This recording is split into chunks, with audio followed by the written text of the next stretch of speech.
पतंगबाजी एक ऐसा खेल जो हम सब ने अपने बचपन में जम के खेला है और आज भी कभी मैदानों से गुजरते हुए कहीं काई पोछे की ललकार सुनाई देती है तो कहीं गलियों से आई वो काटे का शोर आता है या फिर छतों से भो कट्टा जैसा हल्ला बोल सुनाई देता है।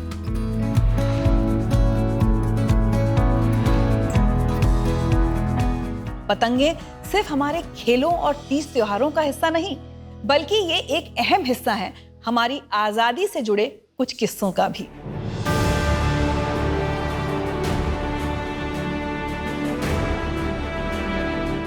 तो आइए एक्सप्लोर करते हैं पतंगबाजी और आजादी के इस रिश्ते को।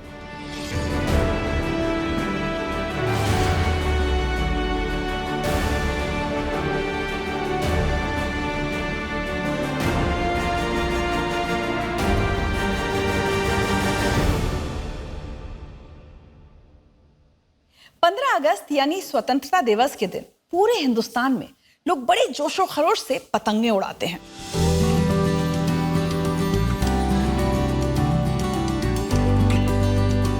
इसके पीछे भारत की आजादी की लड़ाई से जुड़ी एक इंटरेस्टिंग कहानी है।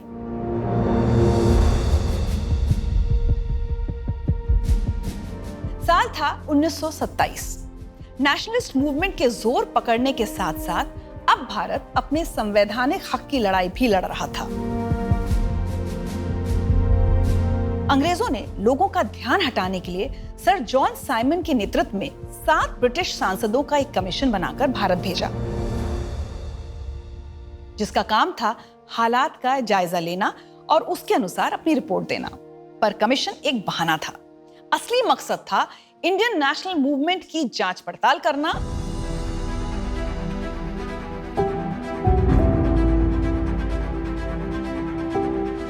तुरंत ही देश भर में इसका विरोध होने लगा।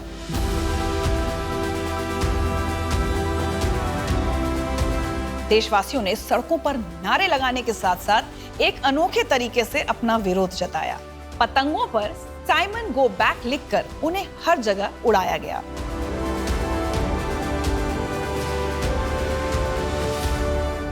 उस वक्त शहर की सड़कों और आसमानों में पतंगे बिखरी होती थी, जिस पर एक ही नारा लिखा होता था, साइमन गो बैक। उत्सव चाहे आजादी का हो या फिर संस्कृति का, पतंगे हमेशा अलग अलग त्योहारों पर पूरे हिंदुस्तान में उड़ाई जाती रही हैं। चाहे बंगाल में विश्वकर्मा पूजा के दौरान, तमिलनाडु में पोंगल के दौरान या पंजाब में बसंत पंचमी पर।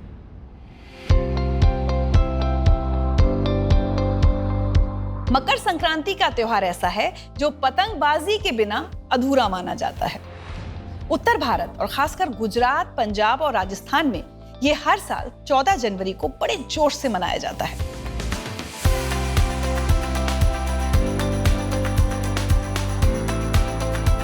हिंदू मान्यताओं के अनुसार मकर संक्रांति के दिन सूर्य उत्तर दिशा की ओर जाने के साथ मकर राशि में प्रवेश करते हैं, जो एक शुभ संकेत है।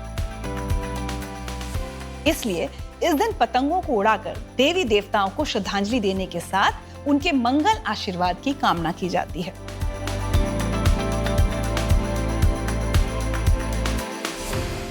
ऐसा माना जाता है कि इस दिन किसान अच्छी फसल होने की कामना करते हुए भगवान से उन्हें बुरी नजर से बचाए रखने के लिए भी पतंग उड़ाते हैं।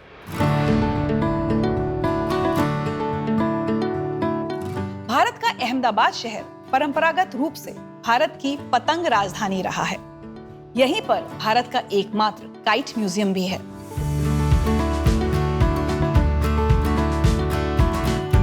साल 1989 में गुजरात सरकार ने 14 जनवरी को अंतर्राष्ट्रीय पतंग महोत्सव के रूप में हर साल मनाने का फैसला लिया था।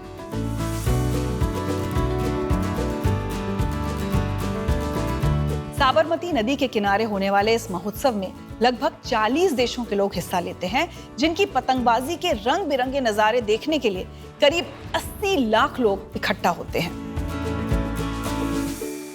मकर संक्रांति के अलावा एक और त्योहार है जिसमें बड़े पैमाने पर पतंगबाजी को सेलिब्रेट किया जाता है।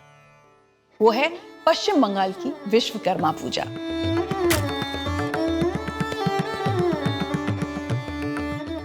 ऋग्वेद में विश्वकर्मा को इंस्ट्रूमेंट्स एंड आर्किटेक्ट का देवता माना गया है।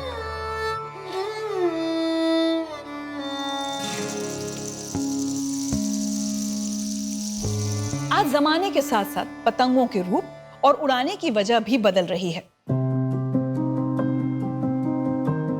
21वीं सदी में अब इन पतंगों का एक मॉडर्न रूप हमें देखने को मिलता है जो विशिंग लैंटर्न्स के नाम से पॉपुलर है। जैसा कि नाम से ही अंदाजा लगाया जा सकता है, विशिंग लैंटर्न्स भगवान से आशीर्वाद मांगने या प्रार्थना करने के तौर पर उड़ाई जाती हैं और अक्सर जन्मदिन, शादियों और धार्मिक समारोहों में दिखाई देती हैं।